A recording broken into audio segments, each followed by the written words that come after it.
Yes, people, what's happening? Welcome back to the channel and welcome to another live stream and your daily transfer update, guys. And as always with Chelsea, there's plenty to get into. Supposedly, the club are asking for £70 million for Kai Havertz, holding out for £50 million for Conor Gallagher, and still insisting on £70 million plus £10 million in add-ons for Mason Mount, as well as the latest in the talks for Romeo Lavia of Southampton, the latest in Moises Caicedo, Brighton insisting on a deal to involve Levi Colwell as well. So that could prove difficult in negotiations with them.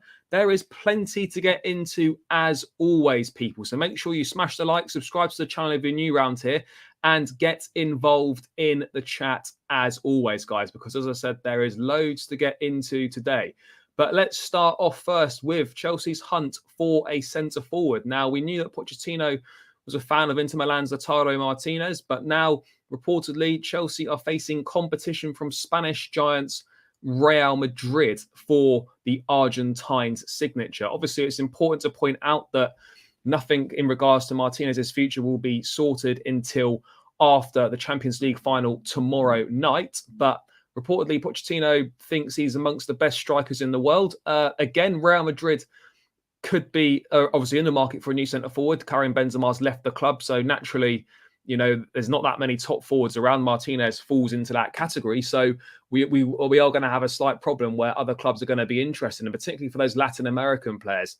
If Real Madrid did come in with a legitimate bid and genuinely wanted Martinez, doesn't matter how much Potts rates him or how much he wants him, I think we would be fighting a losing battle on that front. So, I mean, look, we just got to do what we can in this situation, get the bid in, put the bid in, offer decent terms. You know, look, you'd like to think that he'd play more minutes at Chelsea than he would at Real Madrid, but ultimately, I'm not sure if he would. Real have got no Benzema now. They're looking for a new main guy. I mean, I don't know if Lautaro Martinez would be the main guy signing potentially. Yeah, you would probably think so for the amount of money it would cost to get him. You'd think that he might be a main man signing, or they may rotate between him and Havertz if they are to get Kai Havertz. But this is always going to be a worry for Chelsea, is that, you know, the sort of level of player that we're going for, you know, we're going to struggle to compete with clubs like Real Madrid. Like, as attractive as we think we are, London lifestyle Premier League, particularly for these South American players, it's like Real Madrid's the dream. Spain, you know, it's what they want. It's what they grow up dreaming of. So that is going to be a tricky one for us to try and get over the line here. And it's going to be something that I think we are going to struggle with. Now, I'm not saying we haven't got any pull and we're not a big club, because we absolutely are. But when it comes down to things, you know, not having Europe is going to count against us for some players. You know, game times also maybe counts against us. Wages could potentially count against us as well. Like, it's by no means time to panic in any of these situations. You know, we're still 4 or 5 days away from the transfer window actually officially opening. So I can understand why people are starting to harbour some doubts and some worries when you get these reports out and you see that other clubs are interested in the same players you're going for, and you think, well, have Chelsea really got the pull to get the targets that they desperately want? But at the same time, I think we have to back ourselves. You know, the owners have shown that they're ambitious in the market. They've shown that they can obviously strike good deals when they need to, and they can get deals done when they need to, as shown with Enzo Fernandez, as shown with Mudryk, as shown with Madueke. And people say, oh, yeah, but it was easier in January. Well, the Enzo Fernandez deal we had to get done in January, because if we went to try and do it this summer, absolutely no chance we would be getting Enzo Fernandez. You could obviously got the Nkunku deal wrapped up early. You know, these are good deals that have been done by the ownership group. So, look, I think it is a slight worry. There's no two ways about it. You know, whenever you get a South American player linked with Real Madrid, it's pretty much, if we're being honest with ourselves, it is pretty much curtains, as much as Poch raves about him and thinks Lautaro is one of the best strikers in the world. Again, I don't. I mean, maybe he is, maybe he isn't. That's a separate conversation. But the fact of the matter is that we really need to get a move on. We need to get signings done quickly, because you're looking at the amount of business that is being done really quickly. Alexis McAllister's done. You know, I mean, competition with Madrid is going to be tough for us. Teams are doing their business early. Like, this window is unlike any other window I can seemingly remember it, where loads of teams are looking to get their business done early. And, you know, aren't fucking about. You know, a lot of big deals are in the works right now to be done early before the window's open, or done by the time the window's open. I don't think really ever seen anything like this before in terms of teams moving quickly in the market. And I think is a sign of how things are moving. Is that I think teams now are realizing that they want to get as much of their business done as possible before pre-season starts, because like you want to have as many of your players in as possible for the start of the pre-season, make sure it's not disjointed or anything like that. So yeah, this is going to be interesting to monitor this one and see what Lautaro Martinez thinks after at Inter Milan. Now, either way, for me, I think he probably will leave. It seems like a poignant place to leave. Like if you win the Champions League with Inter Milan tomorrow night, then what more can you really achieve at the club? You know, he's already won the Serie A there. He's won a Coppa Italia. That would kind of complete the set, and you think that may close a chapter on his Inter Milan career. You don't win it. No one really expects Inter to win the Champions League, and you happy to stay there? I don't really know, but I think it's clear Chelsea will go in with a bid. But if we get involved in a bidding war with Real Madrid, and they offer a same bid to us, same kind of deal as us, then yeah. Oh look, I could be wrong on this, but I'd find it almost impossible to think that with a straight choice between Real Madrid and Chelsea, that Lautaro Martinez would pick Chelsea. I just can't see it. You know, unless he really wants to play in the Premier League, unless he's desperate to link up with Pochettino, play maybe with his international teammate Enzo Fernandez. I'm not really too sure, but you would think, like, you never say never in football, but I mean, a choice between Chelsea and Real Madrid, as big a club as we are, and everything that we've got going for us in terms of, you know, Premier League, London lifestyle, and all that sort of thing, you know, ultimately I don't think we can compete with Real Madrid. But let me get to a few things in the chat, guys. By the way, people, keep running those likes up. Only on 10 likes. Let's keep getting those likes up. Subscribe to the channel if you're new around here as well. And let's see what you guys are saying in the chat. We are valuing players too high. We won't sell players at this rate. No, we're not going to get. No, that's not going to happen. But what I would say is that I think what we're doing here is that because we're still early in the window, we're like setting our prices quite high, and then I think just to kind of assess the lie of the land, and then as the window goes on, if we're still having this conversation in 2 to 3 weeks time, you will see the prices start to come down, because we simply won't be in a position to be demanding those prices. The whole thing is like when you're having a mass clear out or a fire sale or whatever you want to call it, and everyone's aware of that. Teams know that we need to get rid of players. So that's why they'll go in with low offers, because they know we need to get rid. And ultimately, when you're carrying out, you know, a mass sale within the squad, you're going to have to accept, by definition, like a fire sale is just getting rid of stuff for whatever you can get for it. Now, we're going to have to accept that, you know, we're not going to get the price that we want for certain players, you know, and that's the reality of the situation. I think with a lot of these, we're going to have to take what we can get. I also think it's a lot of teams that are kind of trying their luck with us because they know we've got to sell. But yeah, look, I don't know if we're valuing players. Look, I think it certainly can be a case made for that, but there can also be a case made for that. You know, if we've set these prices and in a week or 2 weeks' time that, you know, teams haven't shown any interest or no bids have really materialized, then you will start to see those prices come down. And absolutely, they should come down. What else have we got going on here? Need to make signings quickly before they go to other clubs. Yeah, for sure. Competition with Madrid. Well, yeah, Real Madrid are going to be interested in Lautaro Martinez for sure. So 60 million for a 23-year-old with European experience is expensive, but 40-50 million for a DM with 1 season of Premier League experience who just got relegated is worth 40 to 50 million. Yeah, I mean, look, the market's not always linear. I think it's important to say that the market is absolutely, not always linear. So it doesn't always work like that, but I do get your point. We're not even competing with Arsenal. I mean, look, I still think that Chelsea for me are more attractive than Arsenal, other than immediately for next season. But yeah, look, this is going to be a testing window. But I think it's important that we relax, we keep our feet on the ground, and that right now is not the time to get angry. You know, we don't need to be angry right now. Yes, you know, we don't know what the reasons are for the Agate deal falling through or us walking away. But ultimately, right now, there's nothing for us to particularly be angry about at the moment.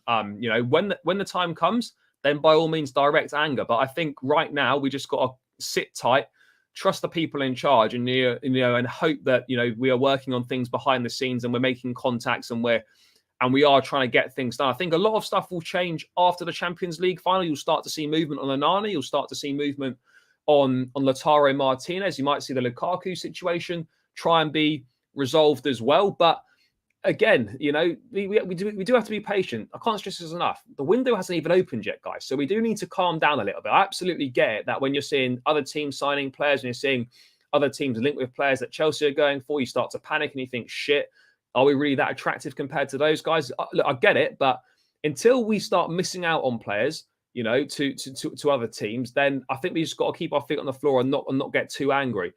To be fair, Chelsea signing Gusto and Nkunku early. They've done business early. That it just, exactly. Look, Gusto and Nkunku already in for next season, like that for this coming season. That's massive. That's 2 signings already done. You've got Levi Colwell coming into the squad as well. So that's 3 new faces coming in. Look, we definitely need more players, but we also need to get players out. There's no point adding more players to the existing pool of players we've got if we can't get any of these guys out the door, because we're just adding to a growing problem in squad size. So I'm not saying wait till we've got players out the door to bring players in, but there's always that worry. You bring more in and then you can't get out the door what you need to get out the door. And I suspect that a lot of players will leave for money that is beneath what Chelsea originally wanted, but that's the way it is. People thought last time I was going to be mad. This one looks, it does look mad. It is looking mad already. I mean, last summer was kind of crazy, but I don't remember, like a few days before the window opens, there being this much information about incomings and outgoings everywhere. Massive moves being done. Bellingham to Madrid already done. Messi's chosen into Miami. Liverpool have signed Alexis McAllister. Like big deals are happening like all over the place already before the season's even fucking started. So the window's even open. So yeah, it's looking like a mad one. And there's a long way to go still. I don't think it closes until sort of 2nd or 3rd of October. So yeah, it is a mad one right now. It's looking like it could be a crazy summer, and Chelsea have just got to make sure that they're in position to take advantage and get as many deals done as possible. Jacob, big up my guy. Thanks for tuning in as always. Honestly, let clubs spend big now so Chelsea can own the market once we're back in the Champions League. Yeah, maybe. Options on the market right now are very limited / poor apart from midfielders. Yeah, there's not an awful lot on the market. Look, we don't need any centre backs. We don't need any full backs. We need midfielders. We need a striker. And I have to agree with you. Like the defensive midfield market is not that great, and neither is the centre forward market. The 2 main markets we need to be shopping in, and there's not a really big variety of options on offer. There's kind of your standout ones, and then you're kind of taking a little bit of a step down to the next rung on that. So I hope Chelsea get some transfer business done. Yeah, look, we absolutely will get business done before pre-season. I am pretty certain of that. But at the same time, I think we do have to be patient. We do just have to wait and see kind of what the lie of the land is and what's going to happen here. But I mean, look, absolutely, we do have I don't think I understand people's concerns. But I think we just need to relax a little bit until the time comes for us to genuinely worry. And the time for us to genuinely worry isn't right now. Big up my guy. Look, Lautaro Martinez is an interesting one. That he's had back-to-back 25-plus goal seasons now in all competitions. He's obviously a very good player. I understand that people's concerns that he's only played in a 2. He can play up front on his own. Look, I think he's a good player. Is he the right fit for Chelsea? Is he the right profile? Ultimately, I'm not so sure. But personally, as you say, bro, like if Pochettino wants him and he's set on him and he thinks that he can get him to work in what he envisages his Chelsea team to look like, let's go and do everything we can to get this guy. If the manager wants him and he thinks he can make it work and he thinks he can make him part of the plans, then we absolutely need to push ahead with it and do everything we can to get him. Now, whilst I might have a few reservations myself around Martinez, if Pochettino wants him, then we need to do all we can to give him the tools that he desires to mould his Chelsea side. So yeah, that's the way that I see it. You cannot accept 2nd, 3rd choice players again. Look, you're not always going to get your first choice. That's the reality of the situation. And your first choice targets can often be the same first choice targets as other clubs have got, particularly when you've got a lot of top clubs all going for the same positions this summer. There's bound to be some sort of crossover in targets there. Now, I think we have to be prepared that we might not get our top target. We might not get Rice, and we may not even get Moises Caicedo. And then at that point, you sort of look at it and you think, right, well, Liverpool are in talks with Kefram Turam. Do we go Manu Kono? Do we go Romeo Lavia?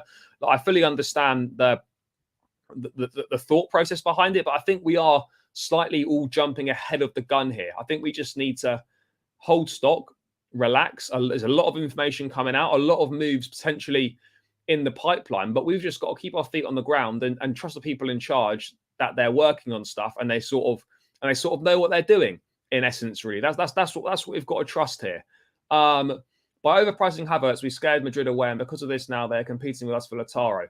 I don't think it's quite like that. I think, Madrid need a new striker anyway. They're going to be looking at other options. Yes, I think they'd really like Harry Kane, but they know how difficult a deal could be for him. So they need other options there. They might, that's the reality of the situation. Madrid might get Kane and Havertz. They might get they might get Lautaro and Havertz. They might just get Kane. I don't really know, but I don't think we're I don't think, look, it's a tricky one. Look, absolutely. If we're not prepared to shift on our demands, then you could definitely say that. But I think this early in the window, as I said earlier, I think we just are testing the lie of the land here. What clubs are prepared to pay? Is there a market for Havertz at that price, for Gallagher at that price, or whoever it may be? And then I think you will see the price tag come down accordingly when no people are coming forward with bids at that price. If we wanted to sell a goalkeeper, we wanted a goalkeeper and winger too, option support, yeah, true. But again, I think we also need to realise that, we can't always be going for the big name targets, because they haven't always worked well for us. If you actually look back at it over the years, Chelsea have had most success with signings that haven't been that expensive and not too much has been moan about the player. You look at Azpilicueta, you look at Petr Cech, you look at Arjen Robben. You look at guys like Thiago, the Portuguese midfielder.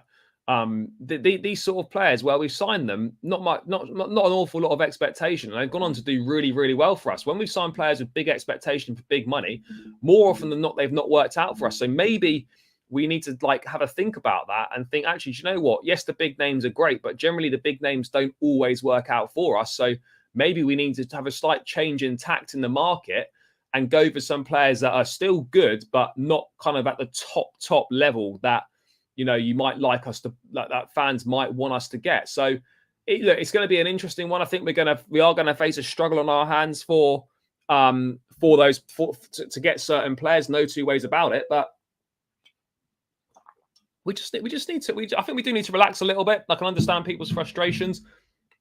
I think a lot more will become clearer next week as well once the season is officially over. I know the season's been over for a while for a lot of teams, but the Champions League final, once that finishes, that's officially the end of everything, basically. But let's have a look here. I've just done that. Big up my guy. I don't understand why we don't go for Polino and Mitrovic of Fulham, EPL experience and cheap. Our recruitment is really poor. I think the recruitment's got better. Again, we have to wait and see how these guys do in January. But the recruitment, certainly for the last 3 or 4 years before these owners came in, was shocking. Absolutely agree on that. Again, there's no guarantee that any signing is going to work out. So you could sign someone for cheap and they could still be shit as well. So there is that, obviously, that port of call as well with that scenario. Yeah, Costa was a great signing for Chelsea. Agreed, which is why I don't mind signing players we don't know about. Scouts do know better most of the time. Yeah, exactly. Look, people always go on about, we need to stop spending big money on players. We need to start discovering players like Brighton do, for example. And then they moan when we're linked with those players. We need big name players in certain positions. You can't have it both ways. You either want us to try and find these players, or you don't want us to try and find these players, and you just want us to sign big names. The two can coexist. We can go for the best in class in certain positions, whilst also trying to bring in kind of hidden gems, as it were. Like I think we've got on our hands with Cesare Casadei. Like I think we've got on our hands with Andre Santos, Malagusto. These are exciting young players, and I think that the business that we've done, particularly youth recruitment, is looking like it could be pretty good for us. So I'm positive for the future on that front, but it certainly doesn't deal with the immediate situation that we are faced with this summer. That's for sure. What else? So I mean, yeah, look, Lautaro Martinez. Let's wait and see what happens on this one. Look, we just need to. If Poch wants him, let's try and give him. Let's try and do all we can to get Martinez to Stamford Bridge. Yeah, exactly. I mean, I think we got him from. Where did we get him from? I can't even remember where we signed Ivanovic from. I think it was a Russian team, wasn't it? Like Spartak Moscow. Who'd heard of Nemanja Vidic and Patrice Evra before United signed them from Monaco and the Russian league, respectively? Like, we have to move away from this idea that just because a player is not really that well heard of or doesn't play in a particularly good league, that they're therefore not a good player. Kvaratskhelia at Napoli, they signed him from the Georgian league. Who's watching the Georgian league?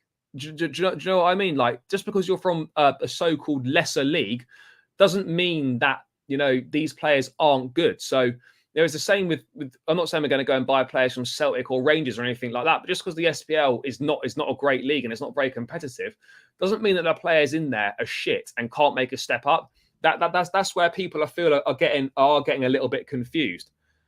There's a big gap from 12th to 4th. We absolutely do. We absolutely do. I'm not saying that we shouldn't be overlooking top players, but I think there also needs to be a realization that actually we may struggle to attract the top players to the club right now, particularly when faced with competition from the likes of Real Madrid and other European giants, if it comes to it. But yeah, let's wait and see what happens on the Lautaro Martinez front. But ultimately, for me, I do worry that if Real Madrid are keen on the player and it's a shoot out between us and Madrid, then I do ultimately see Chelsea losing out on that front. And it's a bit of a sad reality that, but, it doesn't matter what team you are. With Madrid come calling, like you basically, you just have to accept the game's up and they're going to win out in that situation.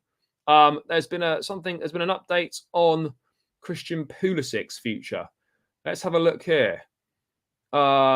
Christian Pulisic has concrete chance of leaving Chelsea this summer. He has the green light from the club to try the new chapter if conditions are met. AC Milan are informed there are more clubs in the race. Priority is a permanent transfer. Yeah, of course. I think that's pretty fair to say. Yep, FFP is a 3-year cycle. So yeah, as long as you've complied within the 3 years, then you're all good. I think Chelsea need to raise 100 million, but that shouldn't be a problem. By the end of the month, I'd expect that could take 1 or 2 players to go out the door, and we're virtually there. I would love this as well, but the reality of the situation is I just can't really see this happening, which is a bit of a shame, really. Can't really see it happening. But yeah, we can hope. But in terms of other centre forwards on the market, as I've discussed and touched on in previous streams, there's not an awful lot out there. There really isn't. Victor Osimhen, I think, is going to be too expensive. There's going to be too many other suitors in for him. Look at Dusan Vlahovic again, similar to Martinez. And then you've got your Kolo Muani. He's going to be far too expensive. Is he really that proven? You're then looking at and there's not too many others on the list. Harry Kane's the obvious one. We know Chelsea aren't going to get him. Will we try? Who knows? But yeah, it's a dry market. There's not many options out there, which is why if we were to miss out on Lautaro Martinez to Real Madrid, or he decides that he wants to stay at Inter, you are sort of faced with a little bit of a dilemma. Yes, Nkunku could be used at centre forward, but it doesn't take away from the need that we need to sign. We would then need to sign a top number 10 and still another winger. So let's wait and see on that front. Midfield is the most important part of the game. We cannot afford to lose our top targets to our rivals. No, I do absolutely agree on that. Let's bring that Christian Pulisic tweet up and let's just discuss that in a little bit more detail. I think it's clear that Pulisic has been let's put it this way, he's been a letdown, to put it mildly. It's not been the best for Pulisic. He came in for that money, 60 odd million under him, under Maurizio Sarri. And yeah, he had some good form, the Project Restart form that everyone bangs on about, but ultimately he's not lived up to expectations. He's been far too inconsistent, a lot of injury problems. His head's not in it. He's not wanting to be here. He's not delivered enough on the football pitch for us. And I think a move to Italy probably suits him best. In terms of how much the guy's worth, fuck knows. I mean, if we could get maybe 30 million quid for him, I think that would be a pretty decent chunk of money that we can just put back into the accounts, into the club, and just move on from there and get a player out the door. That's the main thing for me, really, is that just get these guys out. Pulisic, excuse me, has not been good enough for Chelsea for a while now. It's clear that his heart's not in it, and it's best for both parties that we do cut ties and we move forward. But yeah, ultimately, he's not played well for a number of seasons now, and really since Project Restart and lockdown and stuff, we haven't really seen the best of Christian Pulisic at all. He's not had that many opportunities, but to be perfectly honest, when he has had the opportunities, he's not really made the most of them. And you can tell by his attitude, etc., that he doesn't really want to be here. Look, he was exciting at Borussia Dortmund. Was he really worth the hype? Who knows? I think he could go and reinvent himself in Serie A. And I think he might do pretty well there, whether it's at AC Milan, whether it's at Juventus, wherever it may be. And I think that league could suit him well. But ultimately, for Chelsea and the Premier League, it's just not happening for Christian Pulisic right now. That is the reality of the situation. It simply isn't happening for Christian Pulisic right now, and we need to move on, and we need to hope that we can get him out the door pretty quickly on that one. I wish it worked out, but if he goes, no worries. If he stays and is fit, great. I don't envisage any situation where Christian Pulisic is here next season. It would have been nice if it had worked out, but ultimately, for whatever reasons, injuries, not really doing it on a consistent enough basis for us, whether that's down to him solely, whether that's down to the club partly as well. I'm not really too sure. But yeah, the reality of the situation is that Pulisic's not been good enough for Chelsea and the club needs to cut ties, and it's best for all parties that he moves on. Yet another flop at the club, very worrying. Yeah, look, ultimately, you'd have to say that Pulisic didn't work out and was not a good signing for Chelsea. Chelsea would they take 20 million? Maybe they would. They'd probably like to get a bit more for him. I think Pulisic would fit in well with Milan. Yeah, I think that would also be a good move for them.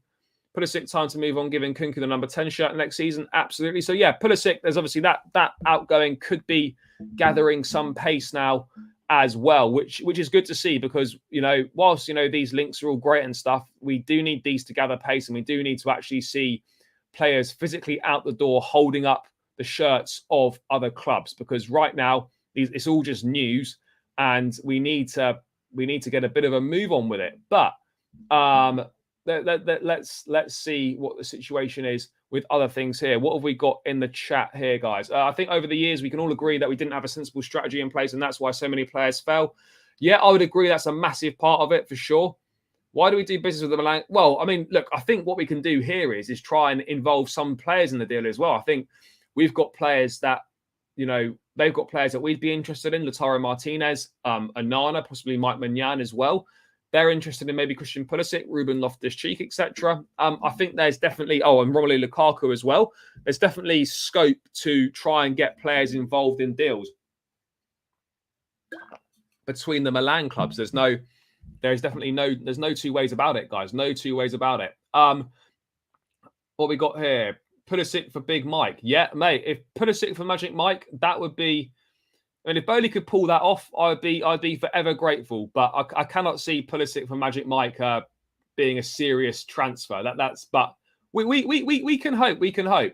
Right. Let's move on to incomings in midfield potentially. Now, let's bring you up to speed with Chelsea opening talks for Romeo Lavia, the Southampton midfield player. So, understand Chelsea have opened talks with Southampton over Romeo Lavia. However, there is currently a big gap in valuation. Southampton want above Man City's 40 million buyback clause active next summer.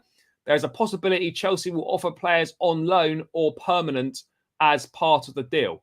Chelsea's camp have been speaking to Lavia's camp for a while and have now finally opened talks to Southampton. As reported during the Ugarte deal, plan was always to go for Lavia if Ugarte fell through. Now, I've got no issue with signing Romeo Lavia. I think he's a top player. He's still young. He's going to make mistakes. But ultimately, I think there's a lot of talent there. How much is he worth? That's the big question. That is the big question, because Southampton reportedly want above City's 40 million buyback clause. If he offered 40 million pounds plus add-ons that could eventually take it to 50 million, then I think that's a good deal. But then at the same time, there's a possibility to offer players on loan or permanent as part of the deal. Well, who would be offering permanently? I can't really think of anyone. On loan, you could certainly make a case for maybe, I don't know, that Tro Fofana with him playing in the Championship for a season makes sense. there's I don't know what players we could offer on loan, but there's always that potential because we've got so many players that we could get rid of players. Hate dealing with Italian clubs. They always want, yeah, but it does seem to be the way. Do you know what? In fairness, like recently, he has been getting a lot more stuff right, and he does seem to have some good sources. I don't know where, but like more recently, yeah, Felix has been getting things right, and this is true. I'm pretty sure on it. Yeah, he's a defensive midfielder. If we don't want to play like Pulisic, you care if he went to a club like United? No, I don't. Ultimately, we're going to have to accept that with so many players that we need to get rid of, some of them are going to go to rivals, and B, ultimately, the Premier League will offer us the most money for players. So if for whatever reason they're interested in our players, then ultimately we're going to have to accept that some of those players may end up at rivals. But no, I don't really care where Pulisic goes. He's not been good enough for Chelsea. Worrying, he's only 4 months older than Santos, no more than 35 million max. Yeah, is a tricky one, but ultimately Southampton know they can get 40 million for him next summer if Manchester City want him. So look, I wouldn't have an issue paying 40 million and add-ons for Romeo Lavia, but under no circumstances can Lavia be the main midfield signing. He has to be in addition to. No, Newcastle not interested in Pulisic. That's been confirmed. Newcastle not interested in Christian Pulisic. So yeah. Yeah, look, I think we could do with a profile like Romeo Lavia, but again, are we just acquiring more midfield, like more young midfield players to go with Cesare Caicedo, to go with Chukwuemeka, to go with Andre Santos?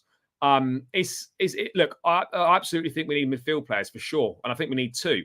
But if Lavia is going to be one of them, damn well the other one needs to be Moises Caicedo, or it needs to be some sort of last-minute steal of Declan Rice, a last-minute turning of the tables, because we can't just go in with Romeo Lavia as that main midfield signing. That just simply isn't going to work. Yeah, no, he's 19. I think he's a really good player. We've seen that, in his performances. Like, he was superb at Stamford Bridge when Southampton beat us 1-0. He was really good in the 3-3 draw at Arsenal. Yes, he had a little bit of a drop-off towards the end of the season, but young players will have that. He's learning. He'll develop. He'll get better. Pochettino's great at working with young players. I think playing with better players could also raise his game as well. And I think it would be a really smart pickup for Chelsea, and it would make sense. I think next summer we could struggle to get him. If Manchester City want him, then I think, he probably would go back there. But yeah, I think this would be a great deal. And I think it would be a deal that Chelsea could probably quite easily get done. But at the same time, we have to get more than Lavia. We have to. It has to be two midfielders, maybe three, depending on who goes out the door. But, I think Lavia is a good sign. He's exciting. He's young. How would you feel going into next season with Enzo, Caicedo, Lavia, Caicedo, and Carney as the CMs? Yeah, I think that's decent. I would be happy with that. I would. I think there's two top players in Enzo and Caicedo, and there's great potential in Lavia, Caicedo, and Carney. So I would be happy with that. Does that scream to you challenging at the top end of the table? I think Enzo, Caicedo, and Lavia it definitely does. But Caicedo and Carney need a bit more experience. But look, I would be happy with that. I think I would be happy with that. No two ways about it. Us adding Caicedo and Lavia to the midfield would be great. To go with what we've already got. Yeah, I wouldn't be disappointed in that. Only way we get Rice is keep Mount and pay stupid wages. If we had to keep if the only way to get Declan Rice was to keep Mason Mount, I think I would absolutely be on board with that. No two ways about it. I would 100% be on board with that. Any updates on Kovacic to City? Yeah, they've agreed personal terms, and they are going to be discussing a fee once the Champions League final is completed. We absolutely need experience in the midfield, but again, experience isn't just age. Experience is like the amount of games you've played, etc., all that sort of thing. So, whilst I fully understand that some people are going to be concerned that we've got such a young midfield, Enzo Fernandez, despite his youth, is very experienced. World Cup winner, Champions League experience, a few months experience in the Premier League. Look at Moises Caicedo, he's 21 years of age, but he's got Premier League experience, he's got international experience. There is experience there, but we absolutely, I feel, do need some older heads in and around that to help guide the younger heads. So, yeah, we do need experience, but ultimately, look, I would take Caicedo as that main midfield signing. There's no two ways about it. And then, obviously, Lavia, I think, would be an excellent addition, seemingly, as we have obviously missed out on Manuel Ugarte. So I think Ugarte and Caicedo or Rice would have been the main choices. Now it looks like Lavia is the next one down. So Lavia, if Lavia is number 2 on the list, we absolutely have to go and get Romeo Lavia. We can't afford to miss out on Lavia and then start dropping down to like number 3 on the fucking list. That's when you start having issues. No 2 ways about it. That's when you start having issues. But let's move away from Romeo Lavia. I'd be absolutely on board with that signing. Let's see what happens in the coming days with that one. But let's move back to Moises Caicedo and a report in the Telegraph from Matt Law today, stating that, as we were discussing yesterday and in previous days, and what most of us assumed as Chelsea fans, is that Brighton are keen on striking a deal with Chelsea for Moises Caicedo. That would include them signing defender Levi Colwell, who Chelsea have insisted is not for sale. Now, of course, Brighton are going to be keen on that because, you know, they like Colwell. He did very well for them last season. I think the player is happy at Brighton, or would be happy to go back there again.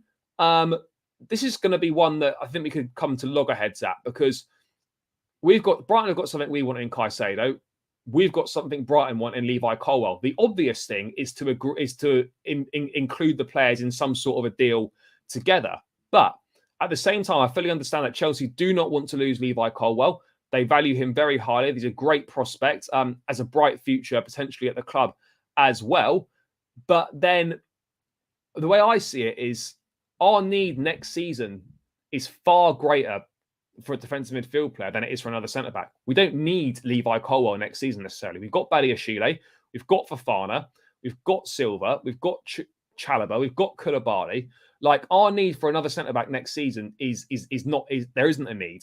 Our need for a midfield player is absolutely essential. So surely it is a no-brainer to include Colwell as part of the deal, even if it's on loan. Permanently, I'd be slightly concerned. I mean, you could say I'll try and include a buyback clause, but I absolutely don't envisage Brighton accepting a buyback clause whatsoever in that situation. There are no 2 ways about it. Brighton would not be accepting of that at all. What have we got here? It's going to be exciting next season, but worrying too with all the young players. They either go one way or the other. No, agreed. Chelsea Old Scouts used to heavily consider a player's potential and lifestyle before signing them. We need more hardworking mentality players. Yeah, no, we do. We need players that have got the right mindset, the right mentality. Experience is important, but it's not the be-all and end-all. Using Colwell has leverage should only be a last resort, though. Absolutely, yeah. If it appears clear that the only way we can get Caicedo is by using Levi Colwell, then I think that's something that we may have to accept. Again, it depends what happens to Declan Rice. If we can get some sort of U-turn and get him to join the club, then that wouldn't really matter. But yeah, agreed that if we miss out on Rice and we miss out on Colwell, we're in deep shit. We really are. Would you take that Charlie Colwell going? Look, we have plenty of cover in defence. And ultimately, as I've been saying, you know, I would be prepared to do that if it meant us getting Moises Caicedo, because our need is so much greater for a defensive midfield player right now than it is for Levi Colwell. And that doesn't mean that I don't rate Levi Colwell or that I don't like him. I don't think he has a future at the club. I think he absolutely does. But at the same time, our need for a defensive midfield player is so much greater. And if this is the only way that we can get Moises Caicedo, then I think we have to swallow it up, and we have to go for it. I think it's as simple as that. We just have to do it. Using Colwell as should only be a last resort. If Caicedo is worth it, pay the 70 million. I agree on that. I would take another Colwell loan, absolutely. I don't know if he'd agree to that or not. I have a feeling that with the way things are going now, we may still have some unhappy individuals in the team next season. Look, there is a chance of that, but as I was saying at the top of the show, you know, let's keep our feet on the ground. Let's not be too reactionary here. The transfer window is not even open yet. Yes, in a few weeks' time, if we're still having this same conversation, then we can start to worry a little bit more. But right now, there's certainly no need to worry on that front for sure. Can't imagine Colwell would like another loan. No, possibly not. If they offered 40 million, that means we could get Caicedo for 40 million. More Havertz news. Yeah, I'll get to that shortly. Yeah, it is an interesting one, isn't it? It seems that, I mean, are Brighton going to budge on this? Will Chelsea budge on this? Ultimately, the way I see it is the situation is this. We either offer Colwell as part of the deal for Caicedo to bring the price down, or we pretty much pay what Brighton are asking for. So, and it's as simple as that. So I don't really know what we're waiting for in this scenario. Like, why don't we just put an offer on the table, 80 million, 75 million pounds or 80 million pounds or whatever it is? What are we waiting for in terms of preparing a bid for Caicedo? Like, it's clear that Brighton are definitely going to try and get Colwell involved, but if they've got an asking price, let's just offer that price and see what happens. Because look, I think Chelsea will definitely be reluctant to involve Colwell, but ultimately, as we've been saying, guys, we may be in a situation where we just have to accept that if we want this player, we may well have to use Levi Colwell as part of that deal, as shit as that would be, because it would be shit. Cash plus Cucurella, I mean, yeah, bro, that would be great. But ultimately, that obviously isn't going to happen. But we can always hope on that front. I think Chelsea will have a good season next season, because I think they should. Yeah, look, I think we can have a good season next season for sure. Less to focus on, more time on the training pitch and all that stuff. But how we do next season is going to be massively impacted by who goes out the door this summer and who comes in. If we don't get that right, then next season it could be really tricky for us. And that's not being negative. That's just kind of that's just being realistic. That's where we are at right now in our situation. Spot on. We can't find ourselves miles to place to say, oh well, we've got Colwell who may ball out but not even guaranteed to start. Yeah, you have to address your problems. This is exactly it. What are your problems? Address those problems. Simple. And I know you can't always get your top targets. If you can't get your top target, make sure you get your second choice target. Simple as that. Do everything you can to get your top target. If not, make sure you absolutely get that second choice target. And ultimately, as I've been saying, as I'm sure you guys agree with me, is that the reality of the situation is that our need for Caicedo is far greater than our need for Colwell at this point in time. We've got plenty of centre-backs. We don't need more centre-backs. Is Colwell going to come straight into the team and start?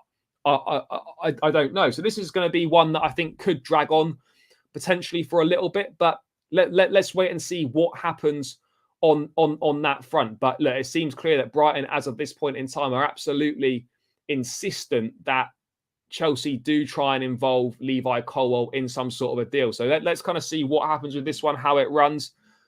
Yes, my guy. I don't know where you guys was going, but the women's side are signing some decent. Yeah, they are. I've seen they've signed an American player, I think, from PSG.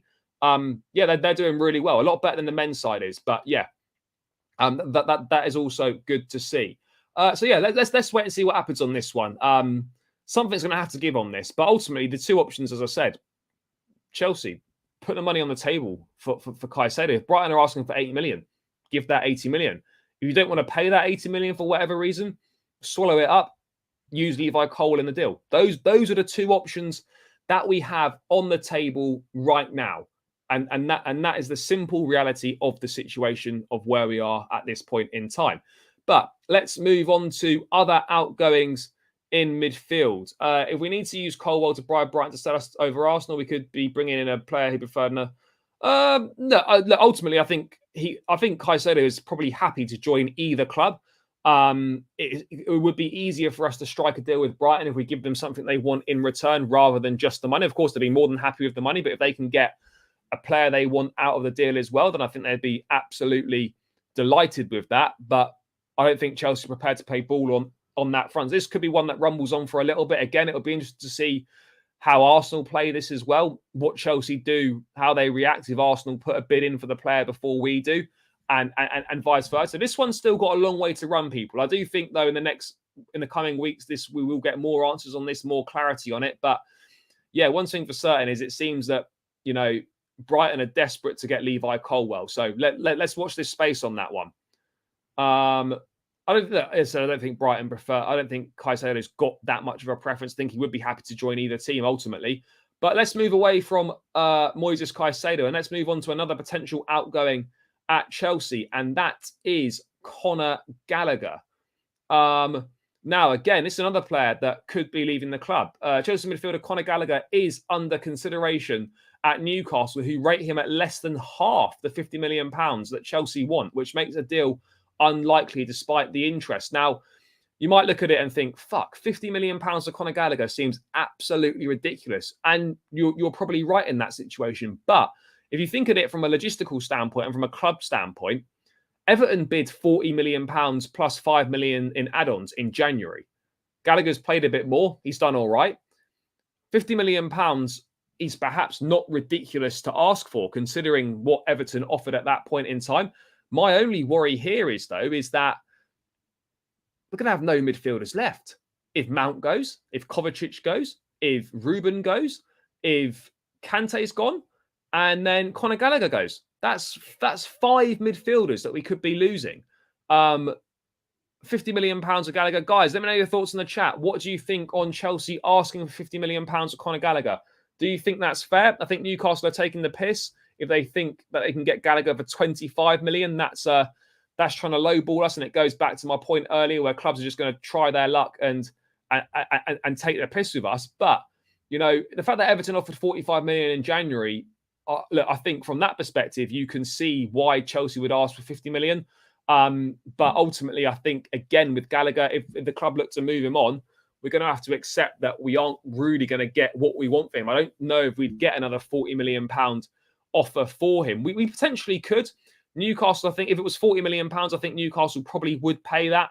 Again, depending on who they lose, etc. But guys, what do you think on the prices that Chelsea are asking for as well? Like, do you think we're being unreasonable? Do you think it's fair?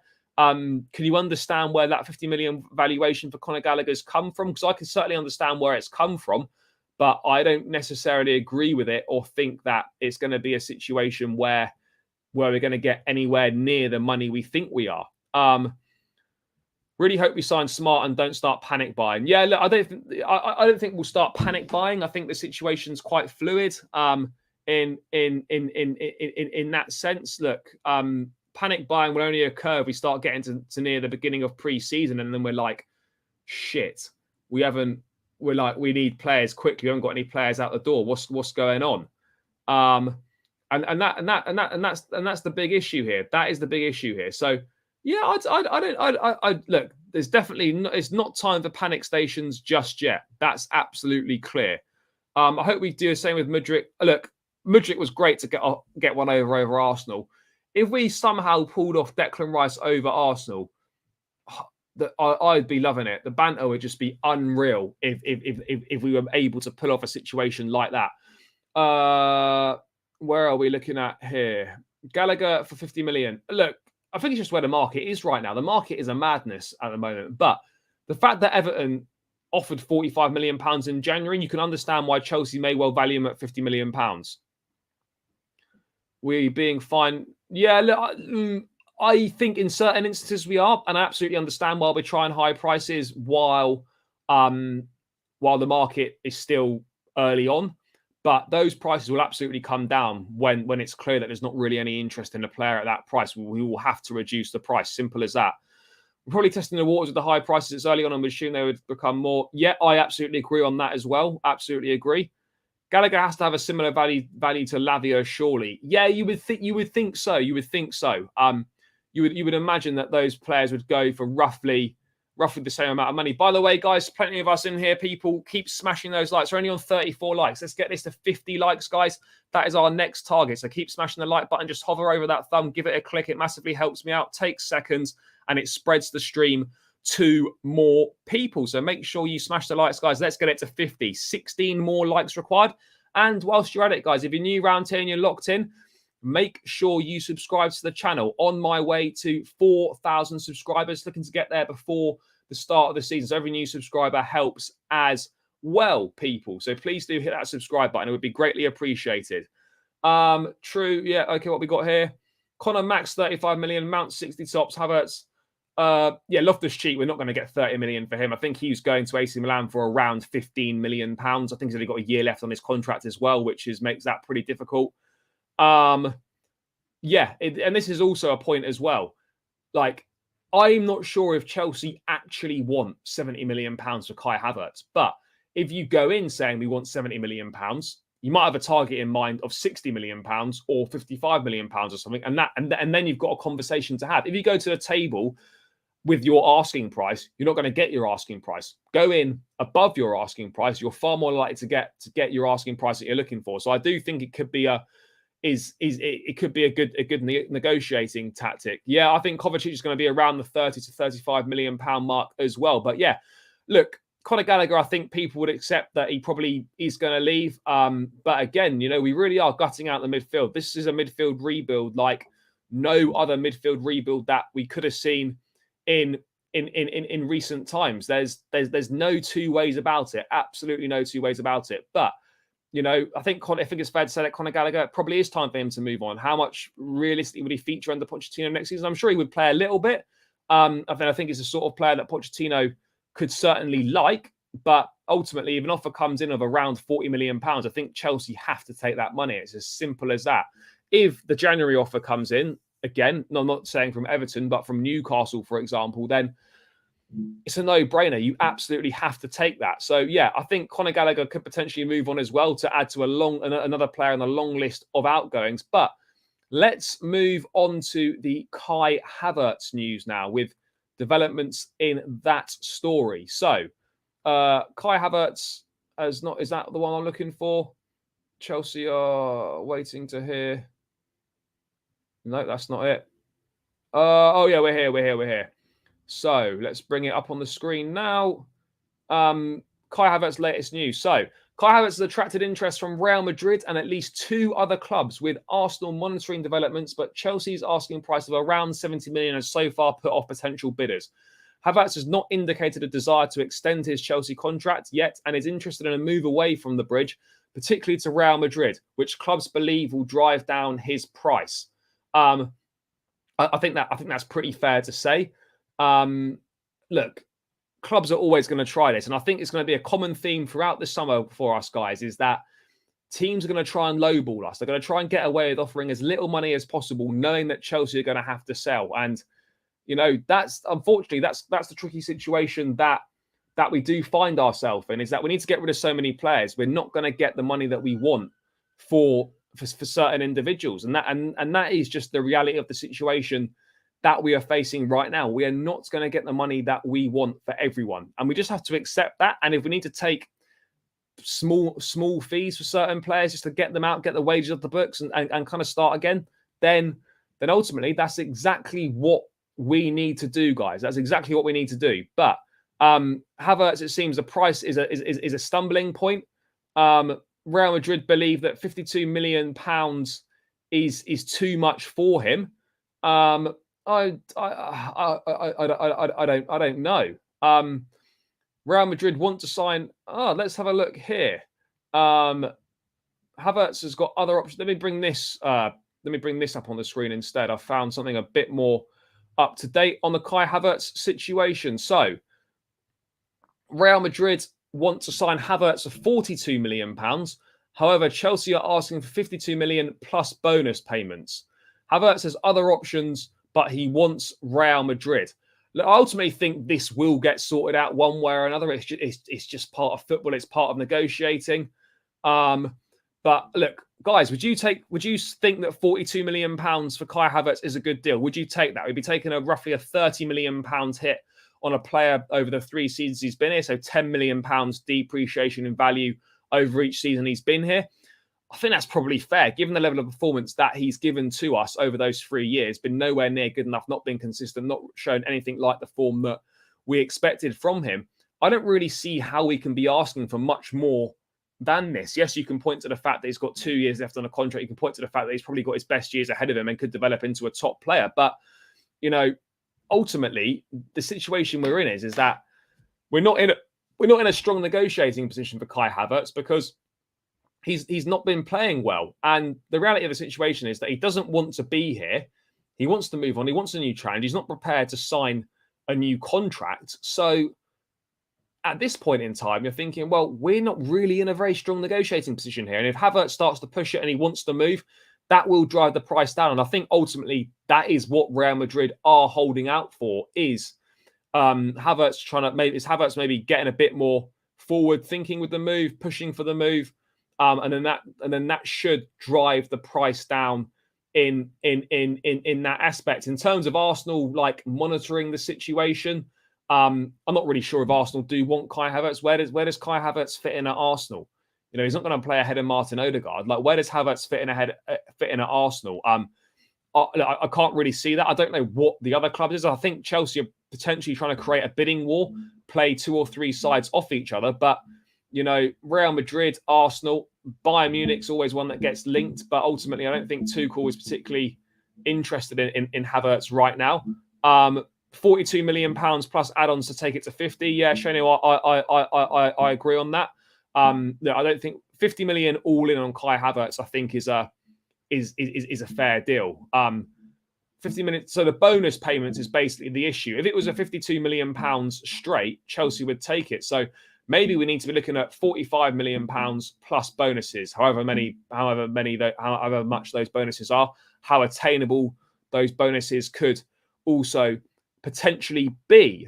But at the same time, guys, you know, it's mad how much, you know, a player's drops in value. But that's just the way it goes. You know, if you're not playing well, you can't expect to maintain any value at all in the market. Your fee is definitely going to drop. And I do believe, and part of it's going to be wishful thinking, because I do want Havertz to move on.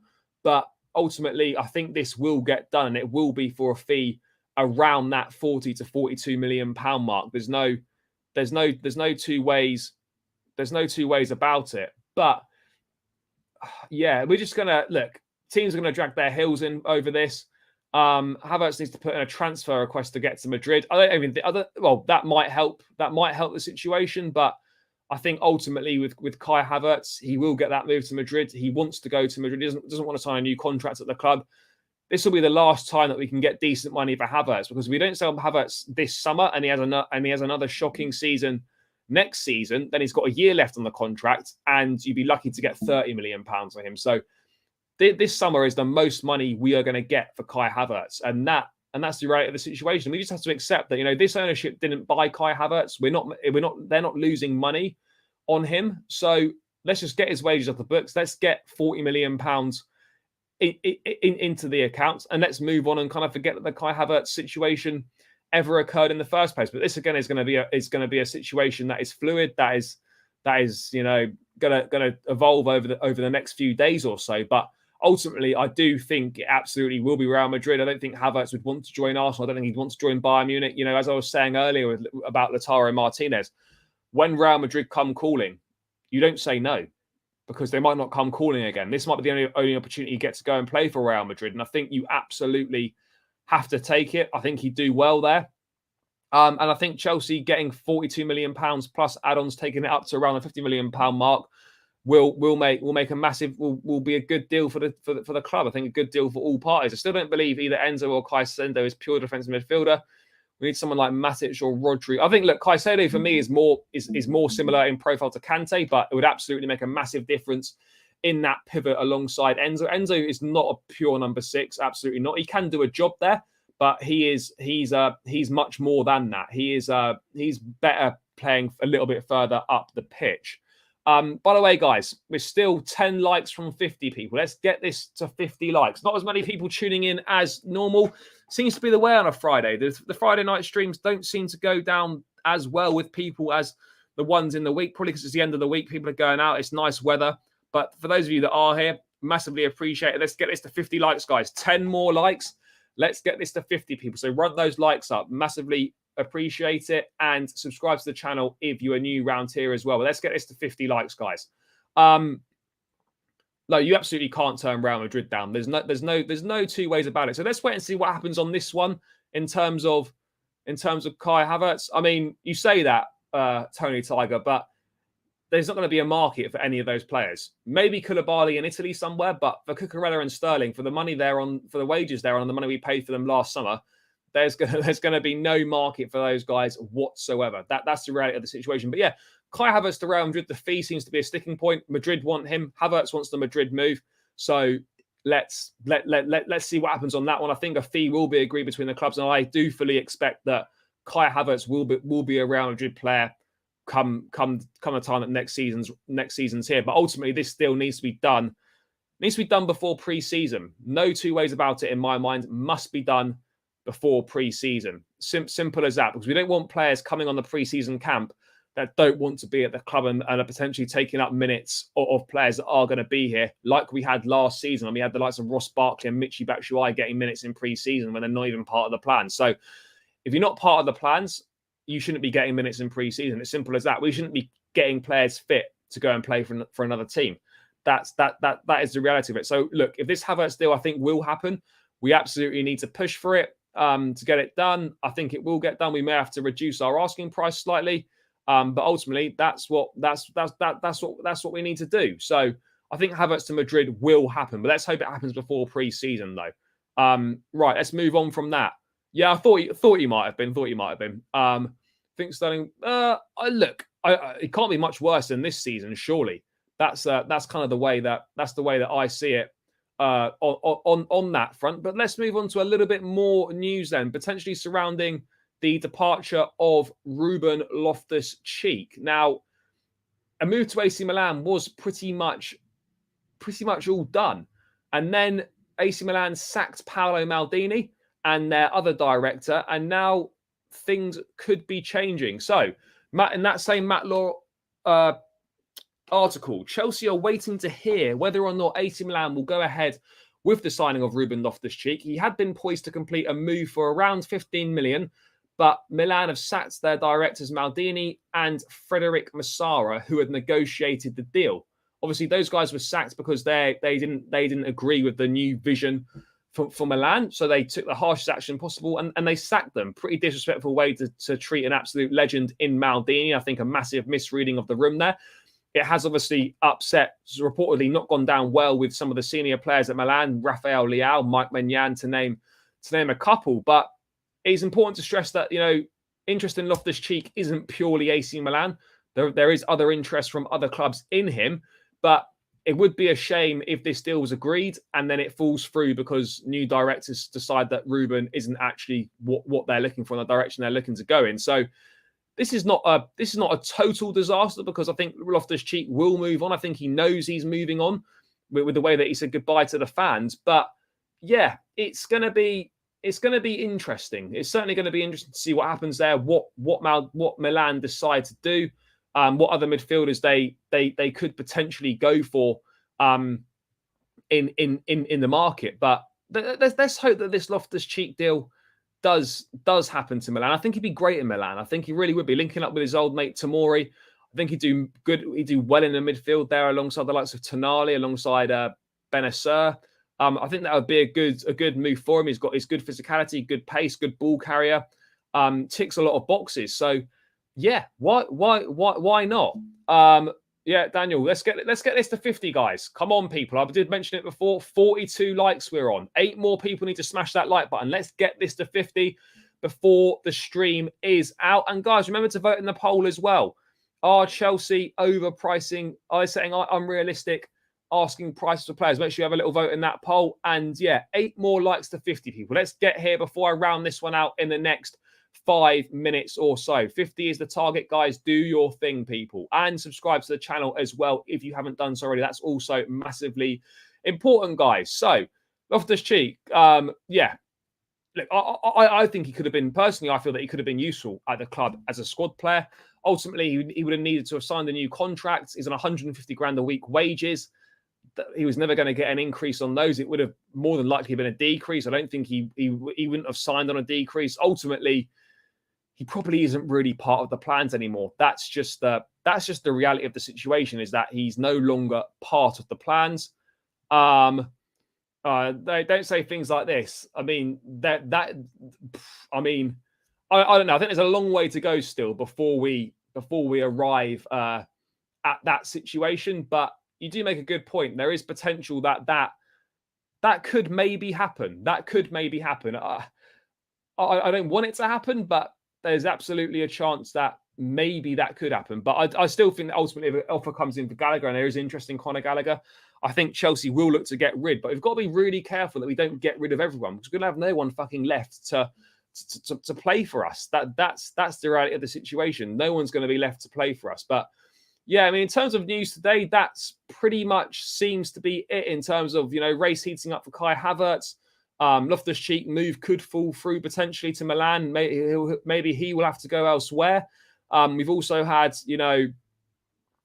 Madrid interested in Lautaro Martinez, Chelsea opening talks with Romeo Lavia, Brighton insisting on Levi Colwell as part of that deal for Moises Caicedo, and Chelsea wanting £50 million for Conor Gallagher, and obviously Christian Pulisic, future up in the air as well. I mean, he will leave. I think he'll go to Serie A as well. I think quite a few Chelsea players will go to Serie A.